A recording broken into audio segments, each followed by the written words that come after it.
哎呀呀呀呀呀！丫头啊丫头，你真的是仙女下凡呐！啊，这比去年的花魁呀还美上1倍呢！我跟你说，待会儿一定要给妈妈长脸，一定要把12花楼的花魁给我拿下来。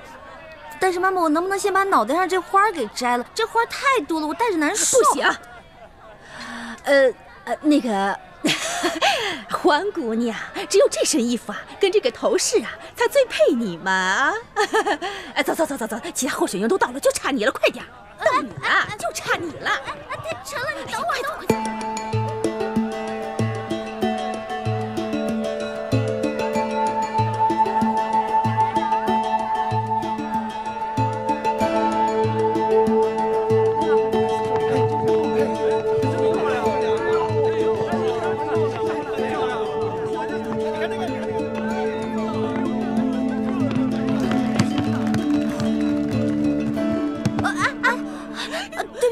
您是哪个花楼的姑娘？会不会走路啊？对不起啊。今天全城12大花楼的家人都到齐了，花魁比赛正式开始。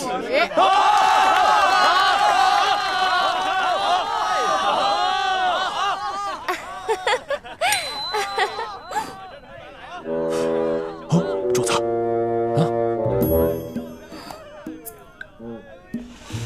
不好，龙小弟追来，这下麻烦了。现在我们有请上一届的花魁，是谁呀？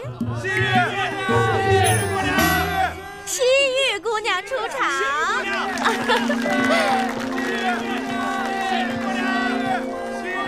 这个丫头真是风不惊人死不休。是啊，不过她这样还真好看。是啊。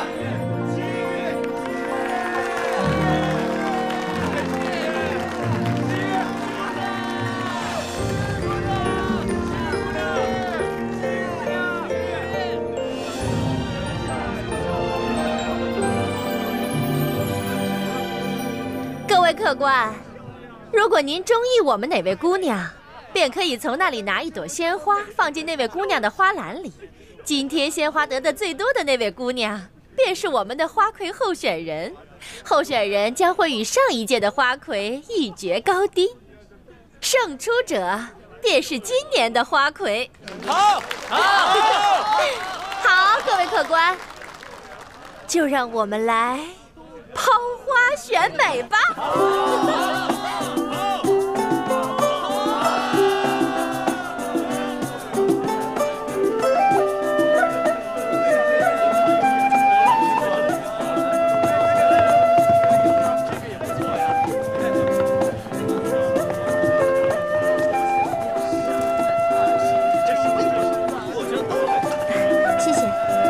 谢谢你的花，谢谢。谢谢你的花，谢谢。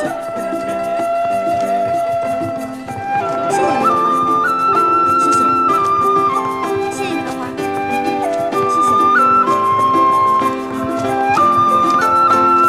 谢谢谢谢。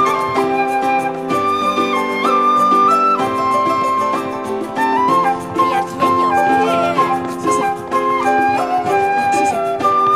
谢谢。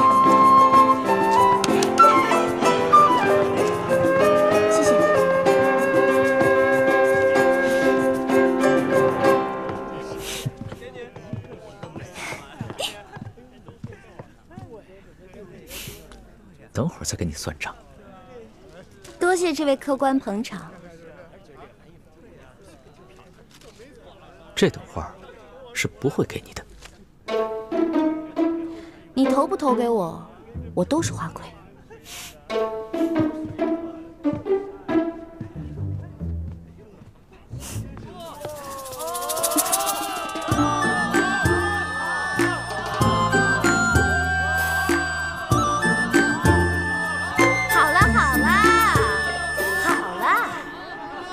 各位客官，经过激烈的抛花选美，结果是……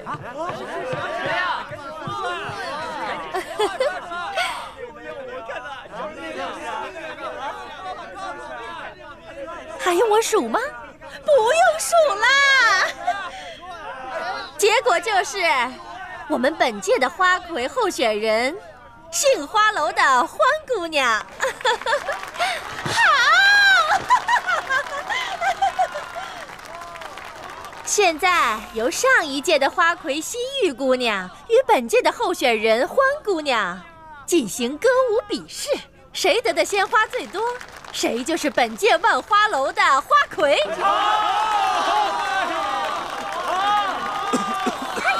别慌。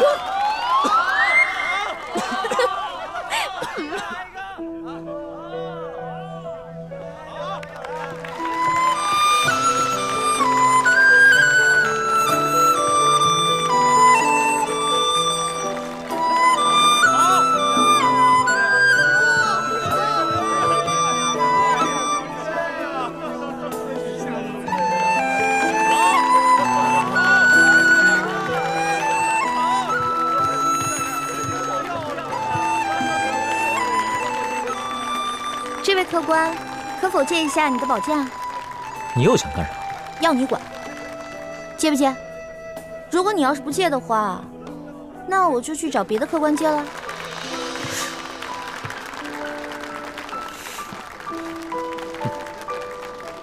这，多谢客官。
各位客官，看得开心吗？开心！现在开始投花选花魁。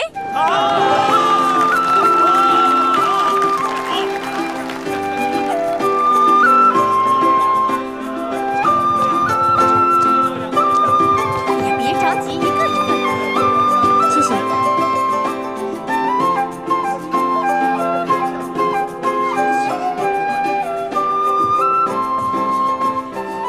两位姑娘花盘里的花一样多，按规矩呀，两位都是今年的花魁。我宣布，今年的花魁是欢姑娘和西域姑娘。慢着！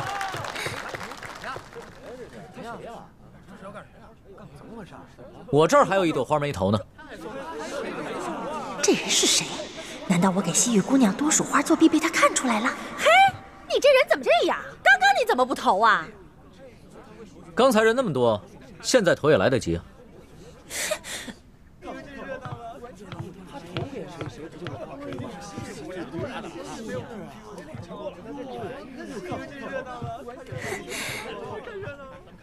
那你这花儿打算投给谁呀？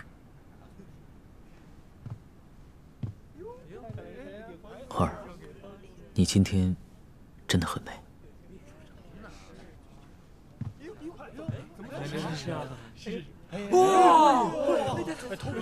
西域姑娘花盘里的花比欢姑娘多上一朵，所以今年的花魁还是西域姑娘。哎呀，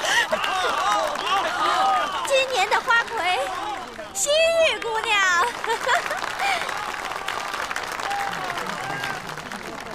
错，欢姑娘也是今年的花魁。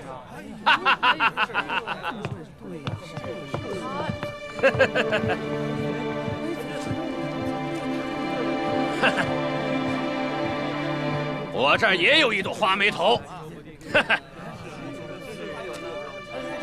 他们现在2个人的红花都一样，所以2个人都是今年的花魁。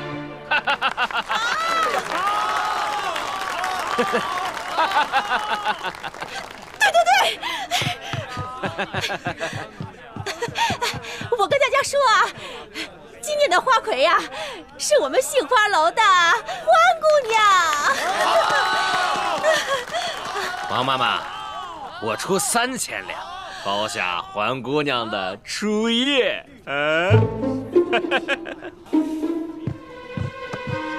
可以啊，贾老板，不过你得先把钱给我。应该的，应该的。贾老板够有钱的嘛？那是自然，我爹是直隶首富。把蓝香给我放了。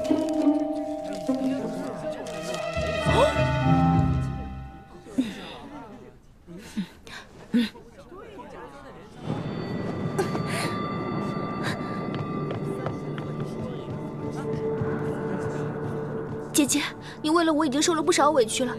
这些人他们都不是好人，你不要管我，你还是走吧。莲香，姐姐已经帮你赎身了，你拿着这些钱离开你的赌鬼爹爹，跟你娘去个好地方过日子吧。可是我……哎，不许再说了，如果你再说的话，姐姐该生气了。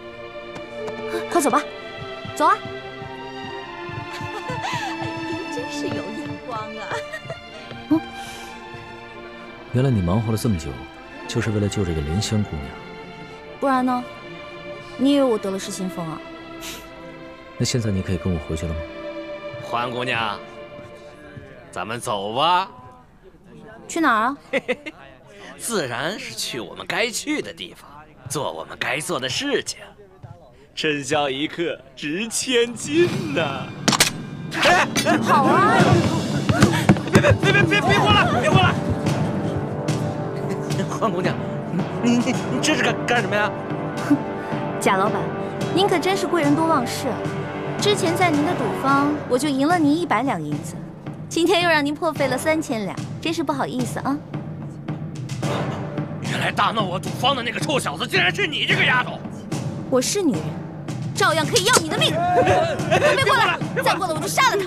都别过来！别过来！走！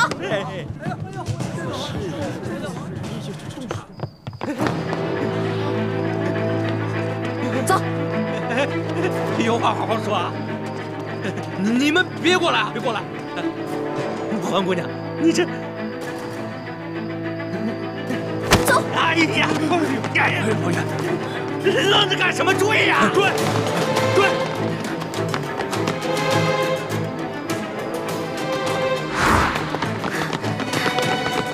站住！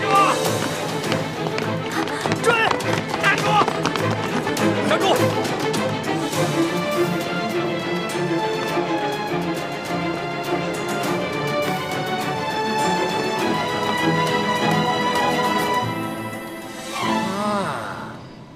我认出来了，你就是那天和欢姑娘一起大闹我万利赌坊的小子。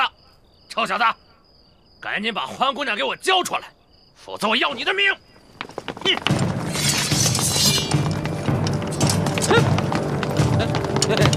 各位官爷，是不是搞错了？我可是直隶首富的儿子，我叔叔是京城的2品大员，该抓的是他们啊！该抓的是他们。直隶首富，2品大员，那算什么？我们家主子可是全国第1首富，这大清朝的第1大官儿。哎呀，大清朝第1大官儿，你以为他是皇帝老子呢？啊！贾老板，很不幸，你猜中了，我们家主子正是当今皇上。跪下！万岁爷饶命！万岁爷饶命啊！万岁爷，万岁爷，小的有眼无珠，有眼无识泰山。你大人大量，放了我吧！小童，在，把这危害一方的恶霸拿下来，送到刑部审问，再查一查他的叔叔和爹爹是不是做过什么违法乱纪之事。这，把他那爪子给我剁了！住！哎呀，万岁爷，饶命啊！万岁爷！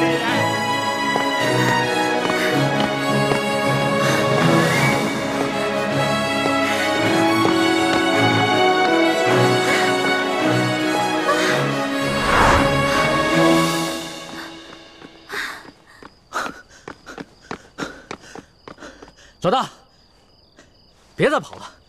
出宫这么多天，你还没玩够啊？你别过来啊！你要是再过来的话，我还是会逃的，你根本就追不上我。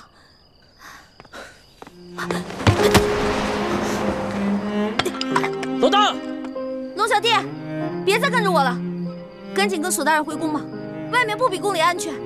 老大，你真的舍得离我而去，从此再也不见我了吗？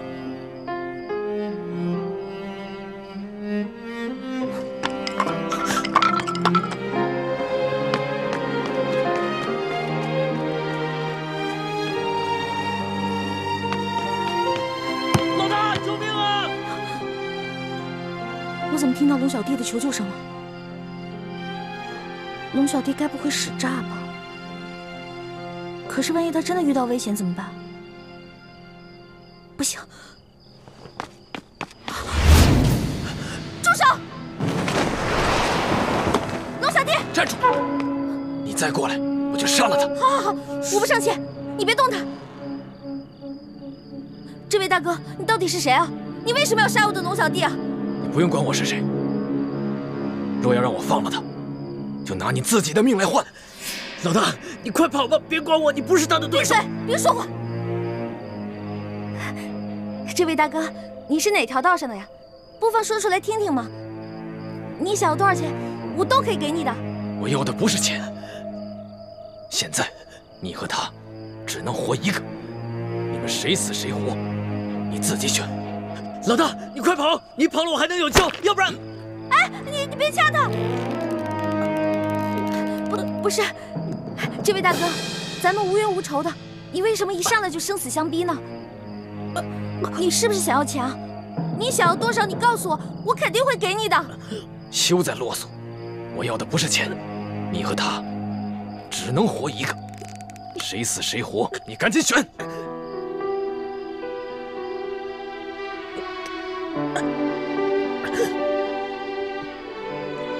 我没办法选，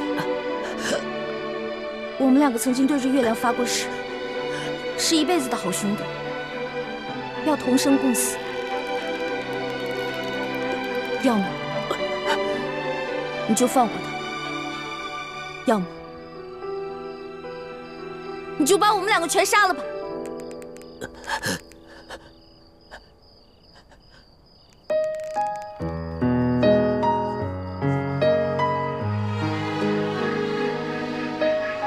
真的愿意和他一起死？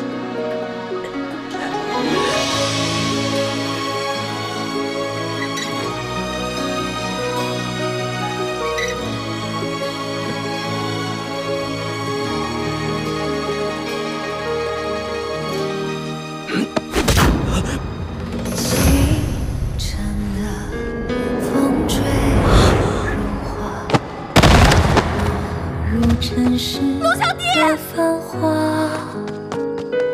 带引来春风沙，恨不过。你还我龙小弟！你还我龙小弟！你还我龙小弟！愿做他掌上的明珠，献上我纯真的祝福。猪哥哥怎么是你啊？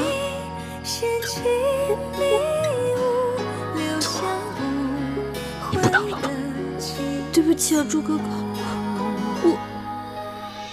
我不知道是，对不起，朱哥哥。欢梅，如果我真的杀了他，你会杀了我？我怎么可能会伤害你呢？正如你不会伤害我一样啊。但你却会自杀，以身殉情，是吗？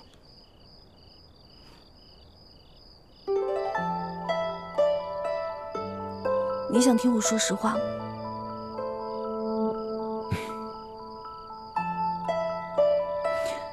朱哥哥，身体发肤受之父母，活在这个世上，我不会为了任何一个人轻生。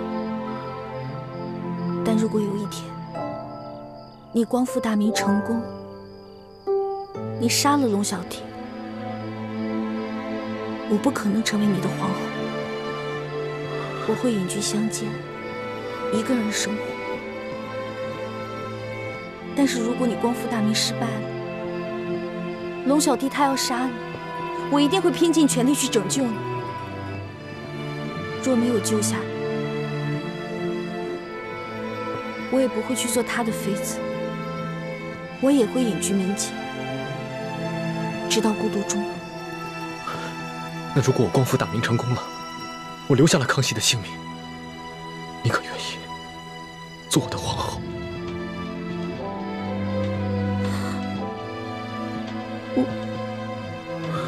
算了，我不逼你了，我不想看你为难的样子。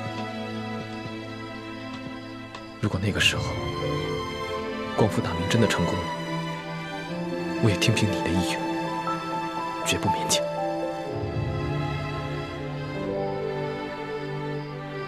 欢梅，你这次出走，是不想夹在我跟康熙之间，左右为难，是吗？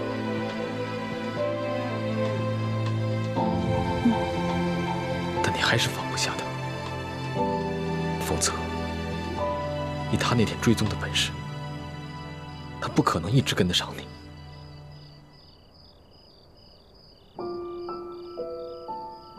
你怎么知道他追踪？难道你也一路在跟着我？你这次出走，大家都很担心你。对不起，朱哥哥，我错了。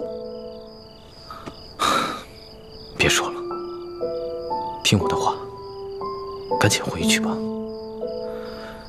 我答应你，如果我光复大明成功了，我不杀康熙。至于到那个时候，你还愿不愿意嫁给我，都听凭你的本心，我绝不勉强你。但是，如果我光复大明失败了，我被他杀了，我对你只有一个要求。什么要求啊？我不想看到你一个人孤独终老。如果那个时候康熙还愿意不计前嫌接受你，你就放下一切过往，从了他。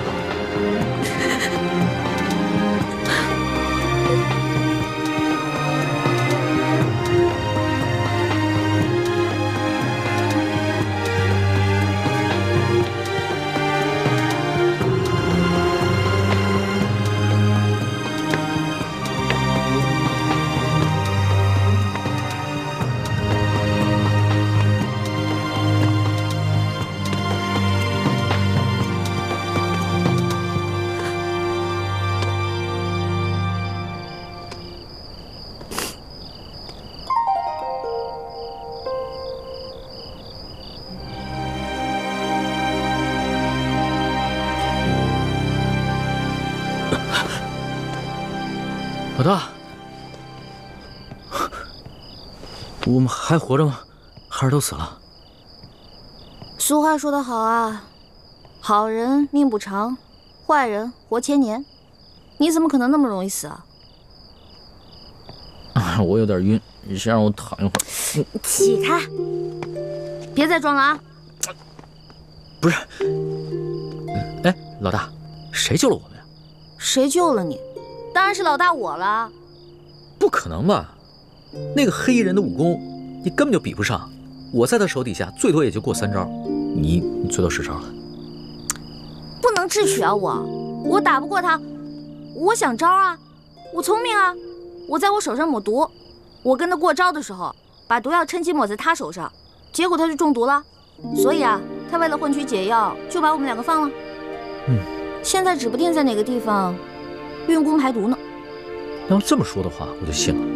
论你这旁门外道，我老大绝对是天下第一。老大，你又救了我一回，你要怎么感谢你啊？别缠着我就行，我就谢天谢地了。你还没玩够啊？老大，我知道你是觉得我听信了宫里的谣言，所以才生我的气，是不是？我保证，我以后再也不听信谣言了。真的？真的，我不仅是你的龙小弟，我还是真龙天子，金口玉言呢。那我也不想再回到那个大鸟笼子里了。你不回是吧？你不回，别怪我赖账啊。赖什么账啊？在山西的时候，我可是欠了你一大笔账。我的利息可高了，你还得起吗？老大，你可不要趁火打劫啊！趁火打劫？全天下哪有你这个皇上厉害？大明内乱，你们大清趁机占领了大明的整个江山，老百姓刚刚经历了战乱，想过上几天好日子，可你们呢？朝中权贵搞起了圈地，各地的官吏设置了各种关卡，变相的收取各种赋税，你们这才叫做趁火打劫，一本万利的勾当呢！我怎么了？我说错了吗？我说的都是实话。龙小弟，其实这就是我要的利息。你要记得曾经答应过我的那些话：消除贵族特权，割除积弊，整顿吏治，让全天下的老百姓过上好日子。好，我答应你，这个利息我一定还。你就不想监督着我把这笔账给还了？皇上果然是天底下最无赖的人。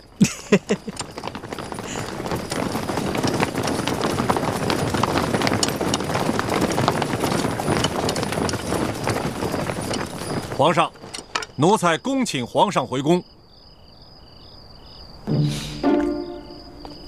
老大，你要是现在不跟我回去的话，那我就在外边待着了。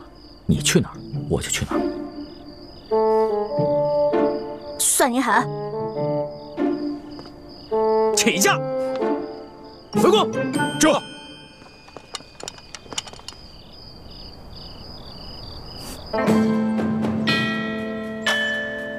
皇上回宫了。回太皇太后，皇上啊是昨儿夜里回来的。哦，你这个李大总管的差事当的是越发的好了。太皇太后，不知奴才做错了什么事，还请太皇太后明示。如今这皇上迷着李易欢迷成这个样子，你竟是守口如瓶，一字不吭啊！太皇太后恕罪，皇上其实早就知道奴才是太皇太后派在他身边的眼线，所以有很多事情都不让奴才知道。你用不着拿皇上来当挡箭牌。其实呢，哀家早就告诉过你，皇上的大小事情你要第一时间禀告哀家。可是你是怎么做的啊？你这眼里头还有我这太皇太后吗？太皇太后息怒，您可是冤枉死奴才了。奴才没有办好差事，任凭太皇太后责罚。可是奴才对太皇太后那是一片忠心呐。行了，起来吧。谢太皇太后。也是啊，你夹在哀家和皇上的中间，有些差呀，你也不好办。皇上啊，他是越来越不像话了。为了一个来历不明的野丫头，9五之尊不顾，安危体面全然不顾。你说，怎么这么随根儿啊？你听好了啊，这宫中，哀家绝不允许再出现一个董鄂妃。这，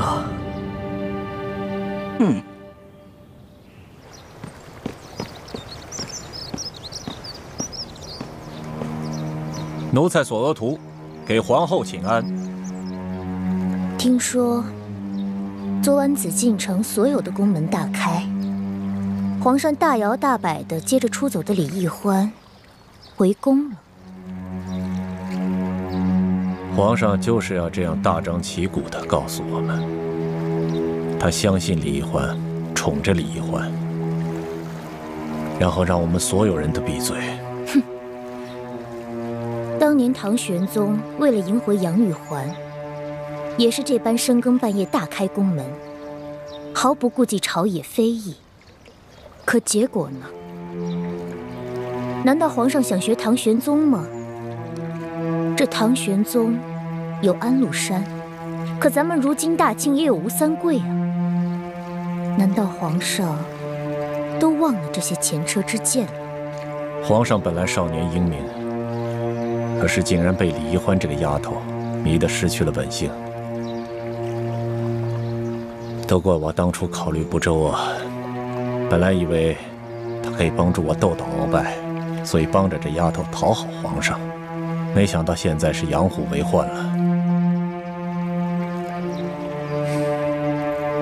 提到鳌拜，本宫倒突然想起了，他的疯病可有好转？没有，我昨天刚去探视过他，还是疯疯癫癫的老样子，连我都不认识了。这鳌拜一向武功高强，身体健康，怎么突然就疯了呢？鳌拜的疯是中了迷魂散之毒，此事颇为蹊跷，有谁能够在我的眼皮底下给鳌拜下毒呢？这毒疯鳌拜的人，会不会就是李太医？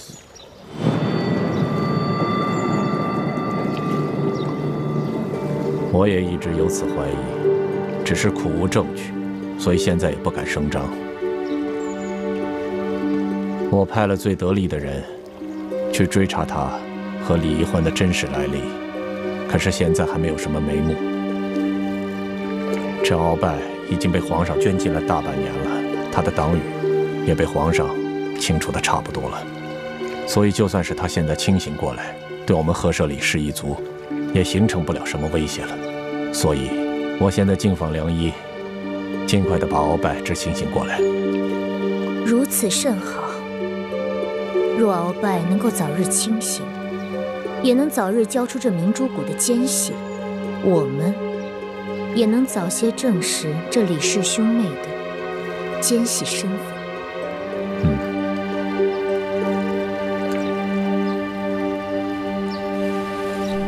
这易欢简直是胡闹，也不跟我们商量一下就擅自撤离，这岂不是叫康熙索额图更加疑心了吗？义父，其实易欢此次离宫出走，事先和我商量过的。他是想刺激康熙，让康熙不要怀疑他，相信他。如今康熙好不容易把他找回去，越发珍惜他了。易欢的良苦用心，总算是没有白费。易欢居然有这样的心机了，这孩子以前可不是这么会算计的。也许他在宫中待了这大半年，让他成长了不少啊。眼下清廷跟吴三桂还没有正式的翻脸，就算他们真的开战了，我们也需要大量的军情。其实一直以来，我们都想要在清廷里安插自己的眼线，可经过这么多年的努力，都未能进入核心。这一次，你跟易欢阴差阳错的就潜伏在康熙的身边，这真是我们的意外之喜啊，也是天不亡我大明的征兆。所以你们必须要排除万难，继续潜伏在紫禁城内。我明白，我定会忍辱负重完成任务，不负各位师长所望。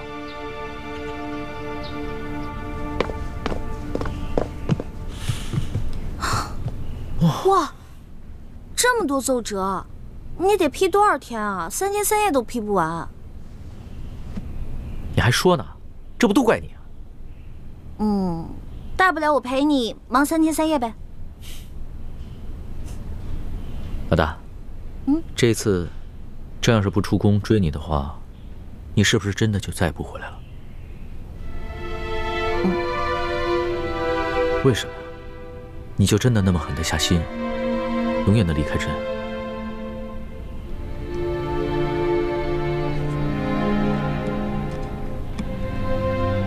老大，你从前都是古灵精怪、叽叽喳喳的，突然之间变得这么心事重重、沉默寡言，说实话，朕的心里有些不安了。龙小弟啊，我刚开始认识你的时候，我就冒充你的老大，我喜欢保护你，真心想保护你。到后来我知道你是皇帝，知道你居然是全天下最有权势的人，而你呢，也继续任由我当你的老大。现在想一想，还真的有点可笑，不自量力呢。谁说你不自量力了？谁说你可笑了？就是因为别人一直都在想应不应该爱朕，应不应该保护朕，应不应该讨好朕。可是你呢？你从来都没有想过应不应该，你就是本能的对朕好，本能的爱护朕，所以你特别珍贵，你特别值得朕珍惜。我刚开始进皇宫是因为对皇宫好奇，我想进来看看是什么样子。到后来呢，我慢慢习惯你给我的一切，我想陪着你。可是后来渐渐的，我对皇宫有了恐惧，我想逃离，我害怕。而且，就算你总说你心里很珍惜我，你喜欢我，可是我时常能感觉到你的心在动摇。你每一次动摇，都让我特别害怕，就更想逃离了。你看看，你又在倒打一耙。朕什么时候动摇过？明明是你一直在拒绝朕，一直对朕若即若离。老大，你的那些心思，朕都明白。你放心吧，朕一定不会禁锢你，朕会尽可能的给你最大的自由，朕也一定不会伤害你，朕会尽最大的努力去保护你。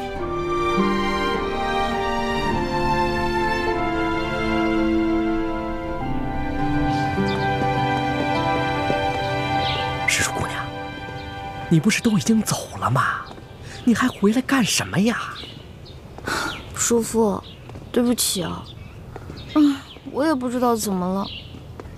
我本来已经下定决心离开龙小弟了，可看到他不顾一切出宫来找我的样子，我心里就又动摇了。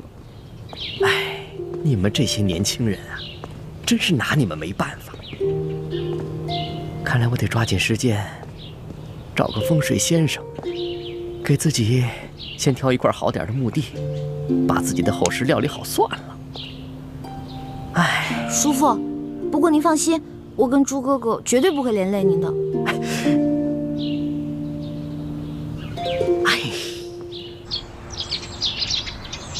那鳌拜的病情怎么样了？回太皇太后的话，奴才已经安排人全力的在救治鳌拜了，可他的病情始终是不见好转呢。这可麻烦了，他一手打造的情报网，难道就这么一直瘫痪下去了吗？当初可是你负责监管鳌拜的呀，他是在你的眼皮底下被人毒疯的呀，而你又查不出这下毒的人，又迟迟治不好他的病。索托，在，哀家可知道，鳌拜可是你最痛恨的对手啊。你可不能因私害公啊！太皇太后，您真的是冤枉奴才了。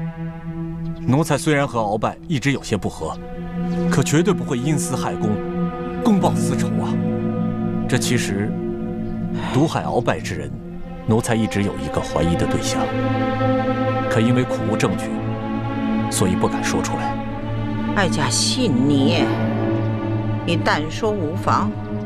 多谢太皇太后。其实奴才监管鳌拜府邸的时候，这李太医却可以凭着皇上的密诏，自由地进出鳌拜府邸。如此大事，你为什么一直隐瞒着不报？太皇太后，这皇上一直对李氏兄妹宠信有加，奴才手里没有真凭实据，岂敢胡言乱说呀？再说了，这李太医拿着皇上的密诏，皇上会不会在暗中对他有所交代？奴才也把握不住，所以就糊涂啊！皇上即使是有此念头，也是在鳌拜交出情报网之后啊，他岂能如此沉不住气呀？对，是奴才一时糊涂了。传言说李氏兄妹是反清联盟的奸细，鳌拜要是真的是被李太医毒封的，那他兄妹二人的身份就更可疑了。索陀，奴才在，一定要继续的想办法，全力的医治好鳌拜。奴才谨遵太皇太后懿旨。起来吧。这。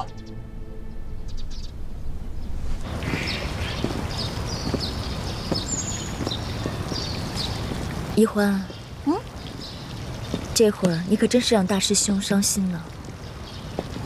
我就是因为不想让他伤心，所以才选择出走的。傻妹妹，你要说我嘛，已经了无牵挂，倒是可以一走了之。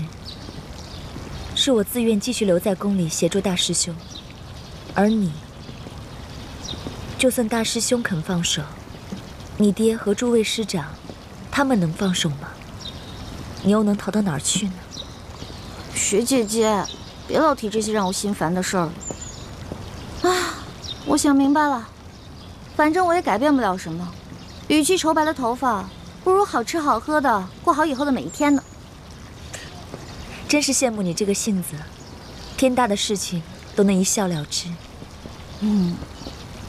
哎，雪姐姐，如果你一直留在皇宫的话，那皇上会不会对你……放心吧，康熙虽然表面恕了我的罪，但他对我还是有戒心的。看来以后不会再要动临幸我的念头，这样挺好，我也不用再费尽心思去应付他了。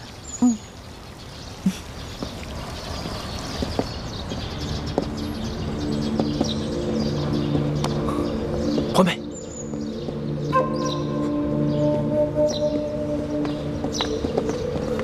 朱哥哥，什么事儿？今天太医院的王太医被太皇太后叫了过去，回来以后，我问他有什么事情，他一直支支吾吾不肯明说，我便留了个心眼。后来我发现，他煎了一剂药，从药渣的成分来看，应该是治疗失心疯的方子。失心疯？太皇太后不会得了失心疯了吧？不可能啊，她明明好好的呀。难道这个药是给鳌拜煎的？还是倾城的心思缜密。当时我也有此疑心，就悄悄去找了李公公，果然不出我所料。李公公说，太皇太后正在命索额图悄悄医治鳌拜。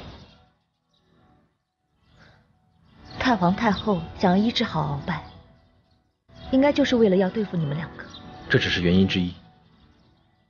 鳌拜发疯以后，他所掌控的情报网络一直处于瘫痪状态，康熙想尽了办法也无从下手。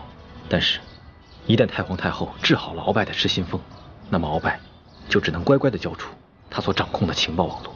朱哥哥、雪姐姐，咱们也别太过于担心，这个迷魂散之毒很难解的，即使解了，中毒之人的神智也不可能完全恢复正常的。再说，我们之前不是一直怀疑是索额图毒封鳌拜的吗？那索额图肯定不会医好鳌拜的。现在也只能这么希望了，否则一旦治好鳌拜的失心疯，我们的身份就都暴露了。不如我们想个办法除掉鳌拜。来不及了，太皇太后已经加强了对鳌拜的保护。如果我们在这个时候动手，不仅很难得手，还容易暴露自己。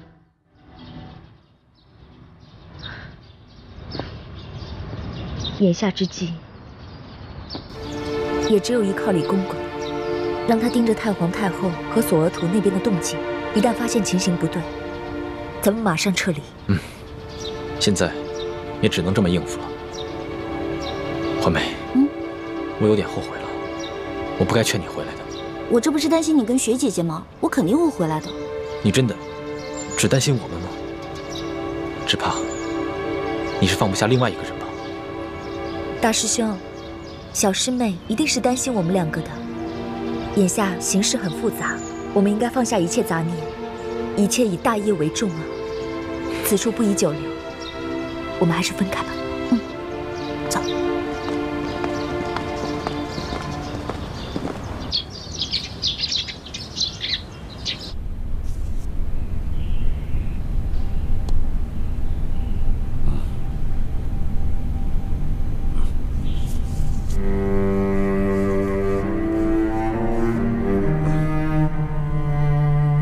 彭元帅，在。你拿着老夫的手谕，前去调8000人马，一定要把敌人斩杀于阵前。末将遵命。老爷，快把药喝了吧。不喝，这玩意儿太苦。有糖吗？我的糖呢？你给我糖！我的糖，我的糖！你给我糖，我的糖哪儿去了？你给我糖，我的糖呢？我的糖呢？我的糖去哪儿了？啊！糖在哪儿？小心老三，我的糖呢？去按住敖大人，让他吃药。是。糖。你们干什么？你别管我！我要找糖，找糖！哎呀！哎呀！我的糖！把药给我！放开我！我的糖！你们都想害我！老伯，该吃药了。听话。我不喝药，我要糖。把这碗药喝了，我就给你糖吃，好不好啊？你给我糖，我不喝药。老伯呀，这药啊，是太皇太后亲自让太医院的院判为你配制的药，你可不要辜负了太皇太后的一片心意啊！来，乖乖的把药喝了，喝。太皇太后，对啊，太皇太后。太皇太后，哎，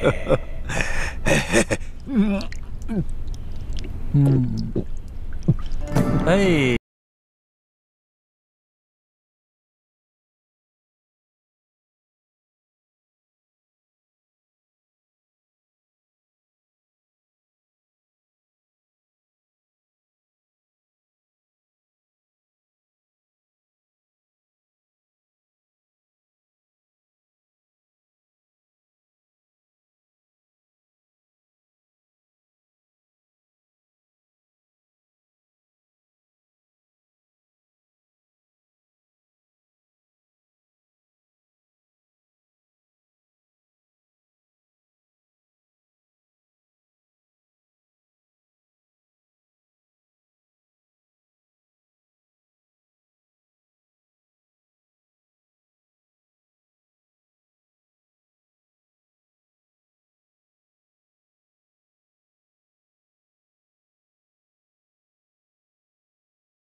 太皇太后，经过最近一段时间的治疗，这鳌拜的病情虽未痊愈，但已经渐渐的好转了啊。虽然他现在还是有点胡言乱语，可是今天我提到太皇太后对他的病情关心，他竟然有了些反应啊！嘴里不停地念叨着“太皇太后，太皇太后”。原来如此。李德福，奴才在。你陪哀家出宫一趟，不必大张旗鼓，别让皇上知道。这，太皇太后，您这是要去见见鳌拜吗？正是，哀家得去见见这个人。你们这些宿敌，他可能认不得了，但是哀家和他却是有一辈子交情的人了，说不定他见了哀家就能清醒过来。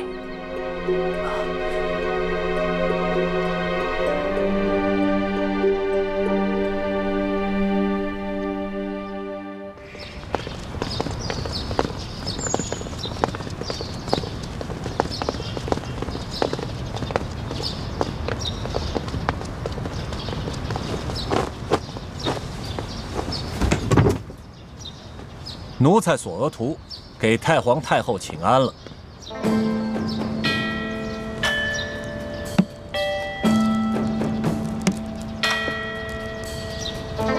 平身吧。这鳌拜他怎么样？鳌拜还是老样子，疯疯癫癫的。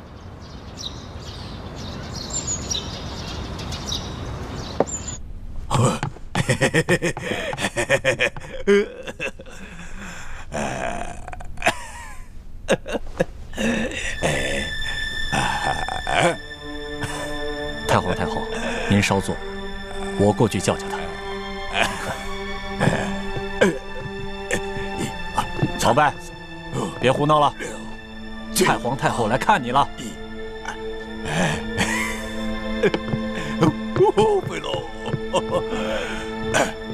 看来这鳌拜还真疯了，连哀家都不认得了。是啊，太皇太后，他现在啊不光疯了，连药都不吃了。李德福啊，你服侍他，让他把这碗药喝下去。这。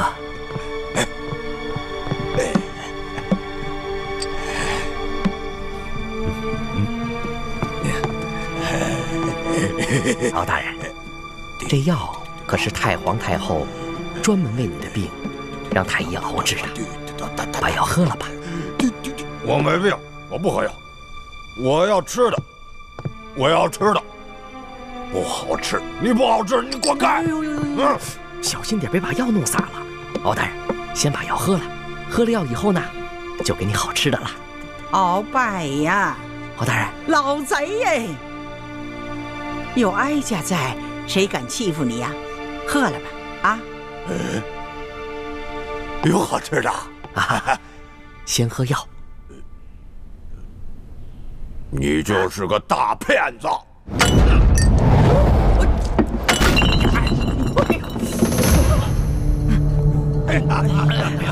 哎呀，大骗子！这要不要紧呢？太皇太后，不要紧，不要紧，没事没事。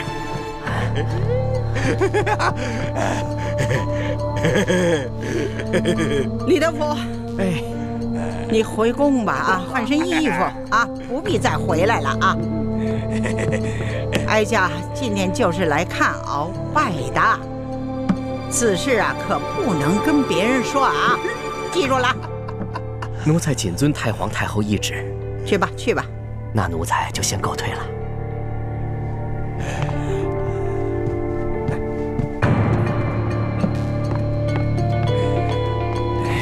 那太医熬的药还有富裕的吗？回太皇太后的话，还有一葫芦呢。端上来。这，把药拿过来。这，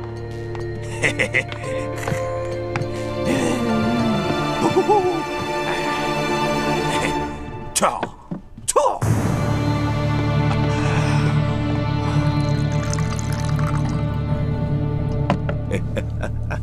哀家还不信了呢。这回啊，是哀家亲自慰慰你啊！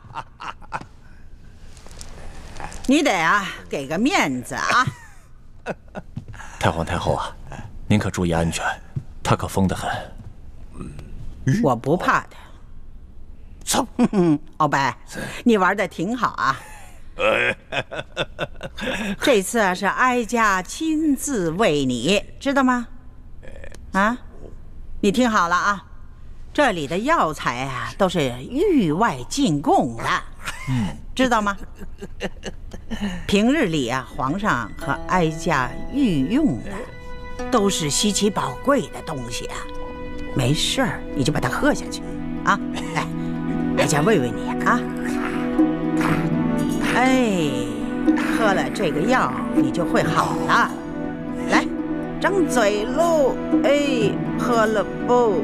哎呦，哎，正好，再来一口，来，哎，再来一口，张，哎，张，哎，你额娘都没对你这样过。来，把这个喝了。来，太皇太后如此的垂怜罪臣，罪臣后悔莫及呀！太皇太后，这鳌拜怎么突然正常了？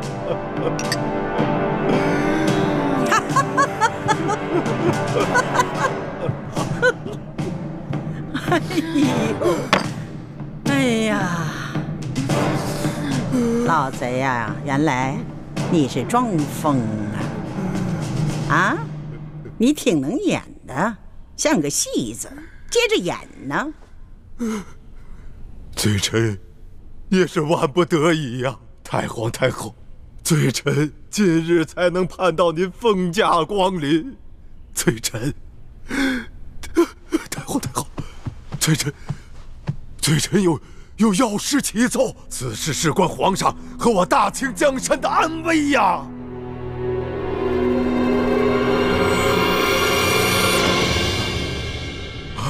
什么？太皇太后去见了鳌拜？索额图向太皇太后禀报说，鳌拜的病已经有起色，他已经能够记起太皇太后了。于是太皇太后就决定去探望鳌拜，不过他没有大张旗鼓，他只是带了我、索额图、纳赛还有2个嬷嬷。太皇太后见到鳌拜，可有什么发现？太皇太后见到鳌拜，让我给他喂药，鳌拜突然间一碗药，哗，泼了我一身一脸，然后太皇太后就让我回去换衣服。后面发生什么事情，我就不知道了。鳌拜拿药泼了你一身啊！鳌拜拿药泼了你一身，如果他只是疯病发作，倒也罢了；可如果他是故意而为，那这件事情可就大大不妙了啊！那就是说明鳌拜的疯病很有可能已经好了，他是在继续装疯，故意支开你，是要向太皇太后单独密奏。我有一种不祥的预感啊！说不定我们都被鳌拜给骗了，他其实根本就没有疯。当初我们始终查不到究竟是谁下的毒，其实我们忽略了一个可能性，这个毒很可能是鳌拜自己下的，而且分量很轻，又事先安排了身边的亲信，在事后给他服下解药，他自己则继续装疯，瞒过了我们所有人。那，你这么一说，我好像也有点怀疑了。那鳌拜既然能够制出大补丸之毒，这说明他对毒药是有一定了解的。那他泼了我一脸一身，这显然就是故意的。如果真是这样，那我们的身份岂不是都会暴露了？哎呦，这可怎么办呢？我说吧，让你们早点撤离，你们就是不听啊！特别是这个易欢，明明人已经走了，还回来干什么呀？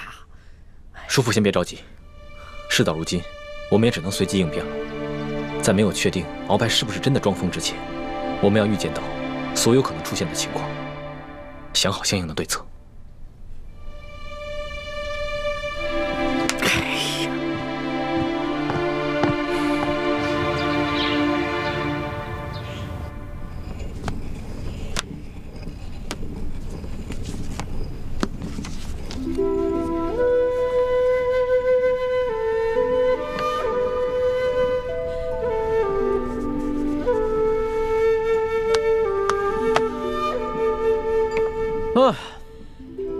哎呀，终于批完了，这个真累的呀。龙小弟辛苦了，要不要我给你持家？好啊，来。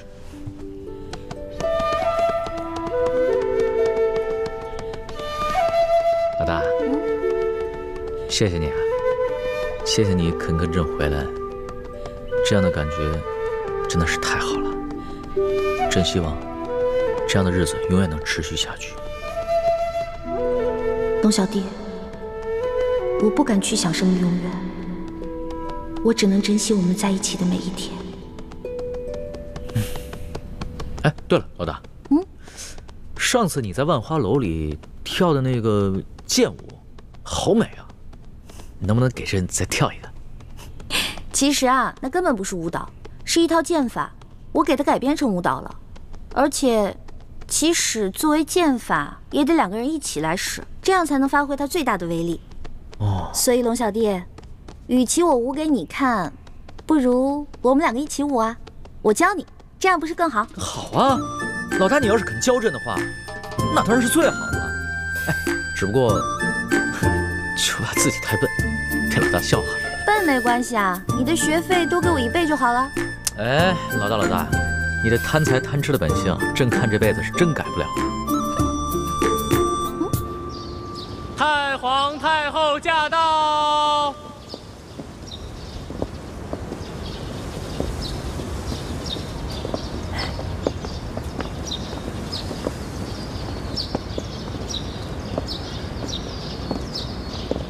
太皇太后，您吉祥。李德福，哎呀，这老贼把这汤药喷在你身上，有没有烫着？谢太皇太后关心，奴才无大碍。那还好。太皇太后，那鳌拜见到太皇太后的圣颜，病情有没有好转啊？还那样。你先下去吧。这。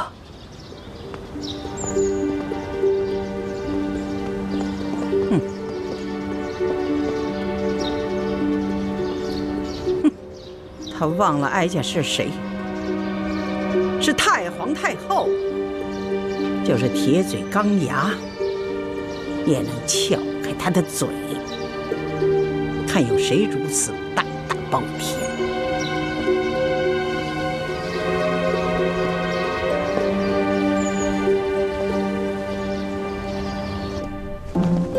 转个身，再打个花，对，刺出去，对。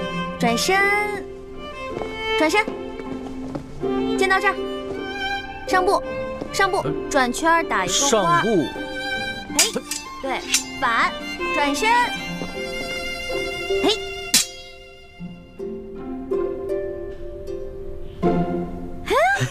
不错，龙小弟，一点就通，练武奇才啊你！还是老大教导有方嘛。皇上。太皇太后，请您过去一见。哎，肯定是因为你这次出宫的事情啊。好了，别担心了，朕一定会保护你的。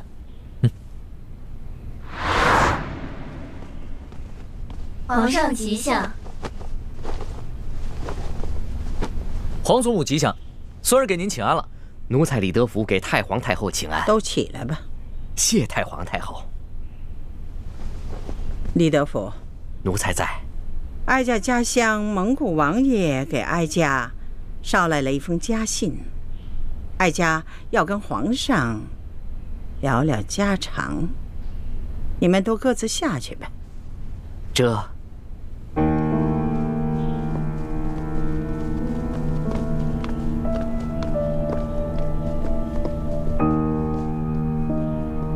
看来皇祖母不是要拉着孙儿聊家常，是有重要的事情要跟孙儿谈吧？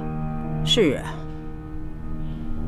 哀家要告诉皇上的是关乎大清朝的国祚，你可要冷静地对待。你还认得这个吗？当然认得。据说崇祯皇帝预感乾明气数已尽，把所有国库里的宝物全都藏了起来，排名各行各业的能人异士潜伏在全国各地，以备将来反抗清廷时之用。